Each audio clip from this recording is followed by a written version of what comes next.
قلبي وروحي أحفي ولساني.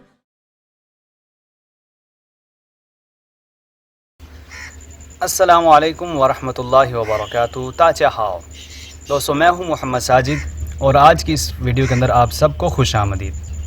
دوستو، پچھلی ویڈیو کے اندر ہم نے چائنیز چھوٹے چھوٹے جملے بنانا سیکھے تھے، جن میں جملے کی ابتدا اسم سے ہوتی تھی اور ان کو جملہ اسمیہ بھی کہتے ہیں. تو یقیناً آپ نے ان کو اچھی طرح سے سمجھا ہوگا.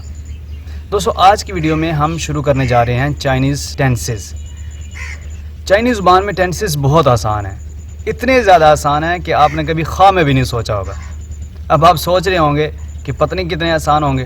تو دوستو آئیں، آپ اپنی آنکھوں سے دیکھیں اور پھر بتائیں کہ واقعی آسان تھے یا نہیں. چلیے آئیں شروع کرتے ہیں. ہر زبان میں 3 زمانے ہوتے ہیں: ماضی، حال، مستقبل. اور ہر زبان کی اپنی گرامر، ٹینسز وغیرہ ہوتے ہیں.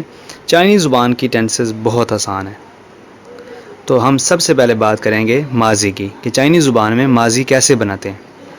دوستو، اردو زبان میں ماضی کی جملہ کی ترتیب یہ ہوتی ہے کہ میں نے کھانا کھایا.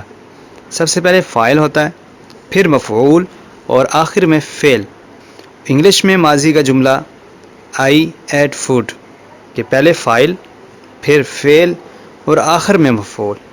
تو چائنیز زبان کا جو ماضی کا جملہ ہے وہ انگلش کی طرح ہوگا. لیکن یہ بات یاد رکھیں کہ چائنیز ٹینسز میں فعل یعنی ورب کی شکل نہیں بدلتی، جیسے انگلش کے اندر پہلی فارم، سیکنڈ، تھرڈ فارم.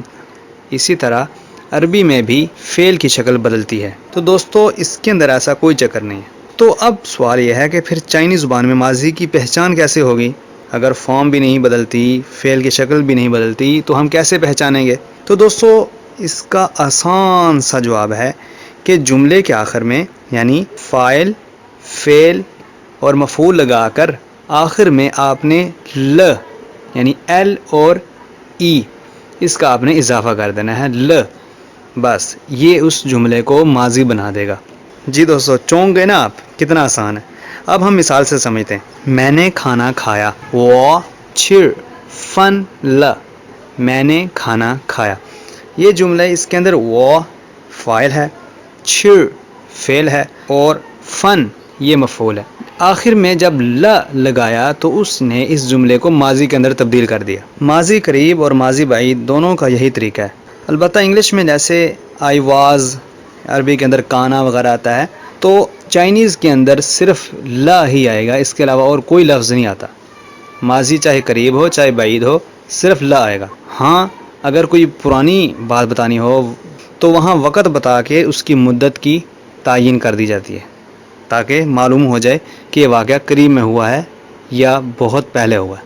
تو دوستو یہ تھا چائنیز زبان میں ماضی بنانے کا طریقہ.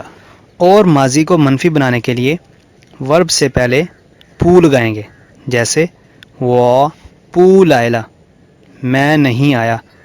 تھا پو چھرفن لا، اس نے کھانا نہیں کھایا. نی پو لائلا، تم نہیں آئے. اور ماضی منفی کے لیے ایک اور طریقہ بھی ہے کہ آپ ورب سے پہلے مئی لگا دیں تو وہ بھی ماضی بن جائے گا، اور اس صورت میں آخر میں لا لگانے کی بھی کوئی ضرورت نہیں ہوگی. مثال کے طور پہ وہ مئی لائے، میں نہیں آیا. نی مئی لائے، تم نہیں آئے. تو دوستو یہ آسان تھا. اور اگر اس کو ہم سوالیہ بنانا چاہیں تو کیا طریقہ ہوگا؟ اس کا طریقہ یہ ہے کہ آخر میں ہم ما لگا دیں گے، جیسے کہ ہم پیچھے پڑھ چکے ہیں کہ استفہام کے لیے، سوالیہ کے لیے آخر میں ما لگایا جاتا ہے. تو اس کے آخر میں ہم ما لگا دیں گے تو یہ ماضی بن جائے گی جس کے اندر سوال ہوگا، جیسے نی چھر فن لاما، کیا آپ نے کھانا کھا لیا؟ تو دوستو یہ ہم نے ماضی کی ساری بات سمجھ لی. جی دوستو، کیسا لگا آج کا سبق؟ یقیناً آپ کو بہت آسانی سے سمجھ آ گیا ہوگا، اور آپ نے دیکھا کہ چائنیز میں ماضی کتنا آسان ہے. اب رہتا ہے پریزنٹ اور فیوچر یعنی حال اور مستقبل. تو دوستو وہ بھی بہت آسان ہے، اس کو بنانے کا طریقہ بھی بہت آسان ہے، لیکن وہ ہم انشاءاللہ آئندہ ویڈیو کے اندر سیکھیں گے. دوستو اگر آپ نے میرا چینل ابھی تک سبسکرائب نہیں کیا تو ضرور سبسکرائب کریں. دعاؤں میں یاد رکھیں. اگلی ویڈیو تک مجھے دیجیے اجازت. اللہ حافظ.